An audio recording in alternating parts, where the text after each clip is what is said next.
ndagusuje cyane kandi mwifurije ibi byiza wo ukomeje kubana na Gospel Room n'amakuru y'Iyobokamana avugwa hirya no hino hagiye hatandukanye, ariko kuri uyu munsi tugufitiye inkuru ushobora kuba utajya utekereza cyane.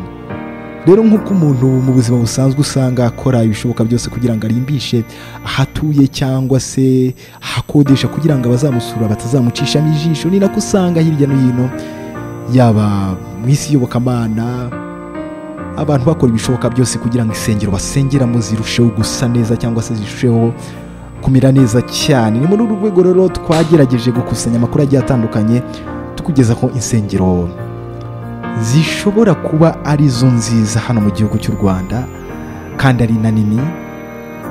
Birashoboka ko utari buze kumva urusengero rw'iwanyu cyangwa se urusengero rwanyu narwo rurimo, ariko nuko ngoko bimeze.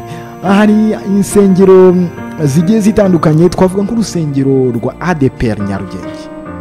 N'urusengero rwa ADPR Nyarugenge rwamaze igihe kinini cyane ruri kubakwa, ruratinda, ariko mu gihe cya COVID hakozwe ibishoboka byose urusengero rurubakwa ndetse rutangira gukorerwamo, rutangira gusengerwamo. Urusengero rwiza ubona ko winjiyemo rufite view nziza cyane cyane, n'ahantu nyine umuntu wari wese yakwifuza kwicara ndetse akaba yanahasengera. Urundi rusengero ni urusengero n'ubundi rw'itorero rya ADPR, ariko hariya paruwase ya Remera. Uru rusengero ni urusengero narwo rumeze neza cyane, rutamaze igihe kinini, urusengero rufite ubushobozi bwo kuba rwakwakira abantu bagera ku 4,000. Ni urusengero rwubatse mu buryo iyo urimo imbere nyine hari igice cyicarwamo hasi ndetse hakaba n'igice cyo hejuru, kandi ababa bicaye nyine baba bitegeye neza aritari cyangwa se uruhimbi, ku buryo ibikorwa bigiye bitandukanye biba biri kwakorerwa baba bikurikiye neza cyane. Urusengero rwiza cyane rwa ADPR Remera Church. Izindi nsengero zigiye zitandukanye harimo urusengero rwa 𝗵𝗺 Church. Uru ni urusengero rwarizwa hariya ku Gisozi, mukunze kubyumva bamwe bavuga ngo ni kwa Rugamba. Urusengero narwo rwiza cyane, winjiyemo imbere ubona ko urusengero rwubatswe mu buryo bwa gihanga, rukaba rufite ubushobozi bwo kwakira abantu bagera ku 4,000 bicaye neza. Ni urusengero vraiment uwo ari we wese yicaye rwose yumva nta kibazo na kimwe afite. Abayobozi rero ba 𝗵𝗺 Church bavuga ko urusengero rwubatswe kuva mu mwaka wa 2009, ariko imirimo yo kubakwa yaje kurangira mu mwaka wa 2014. Urusengero rumeze neza cyane. Urundi rusengero twavuga ni urusengero rw'umugeni wa Kristo ruri hariya ku Gisozi hafi na Yerika, kuri Yerika. Urusengero rufite ubushobozi bwo kwakira abantu bagera ku 4,000, rwubatswe kuva mu mwaka wa 2015 kugeza mu mwaka wa 2017. Rukaba ruherereye mu kagari ka Ruhango, umurenge wa Gisozi, ni mu karere ka Gasabo. Rwubatswe imyaka igera kuri 2 yose rutunganywa. Urundi rusengero ni Restoration Church hariya Kimisagara, narwo muraruzi neza cyane. Urusengero rero ruri ku Kimisagara mu karere ka Nyarugenge, abaruyobora bakaba bavuga ko rufite ubushobozi bwo kwakira abantu 4,000 bicaye neza. Rukaba rwarubatswe mu mwaka w'1994,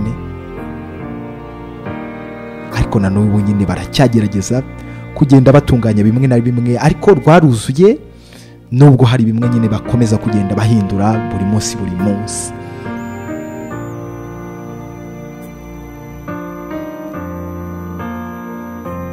Reka tunagaruke nanone kuri kiliziya. Ni kiliziya yitwa kiliziya yitiriwe Mutagatifu Karoli Ruhanga, ikaba iherereye hari Nyamirambo.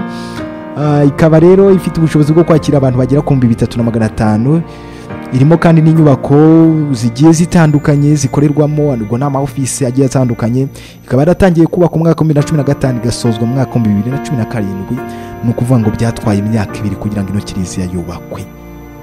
Abayizi ni hano hafi neza ya RDK Lycée de Kigali, biregeranye neza. Urundi rusengero ni urusengero rw'Abadiventiste b'umunsi wa karindwi rwa hariya i Remera. Urusengero ruri ku gahanda k'amabuye kava kuri rond-point ya Sonatibe ku Kicukiro werekeza i Remera ku Gisimenti. Abayobozi b'iri torero ry'Abadiventiste b'umunsi wa karindwi rero bavuga ko urusengero rwaguzwe mu mwaka w'1991 menshi ari bamwe bari bataravuka, ariko n'ubundi hari gahunda yo kurwubaka. Hari kiliziya kandi nka Cathedrale Regina Pacis, iyi nayo ikaba iherereye hariya ku Kimironko, yatangiye kubakwa mu mwaka w'2008 hakoreshejwe amafaranga y'u Rwanda agera kuri miliyoni 800, ifite ubushobozi bwo kwakira abantu 3500. Ushobora kwibaza uti ko numva nari kumva urusengero rw'iwacu, ariko nakubwira nti urundi rusengero rurimo n'urusengero rwa Evangelical Restoration Church Masoro, urusengero rwiza cyane, n'urusengero rufite ubushobozi bwo kwakira abagera ku 4,000 bicaye neza. Abasengera bavuga ko imyubakire y'urusengero irimo ubuhanga buhanitse bwinshi cyane mu nsengero ziri hano mu gihugu cy'u Rwanda, ndetse no mu gihe cy'amateraniro yose habera ngo hakoreshwa uburyo bw'ikoranabuhanga. Urusengero rwose ruri ahantu hitegeye, hameze neza cyane, hari view nziza.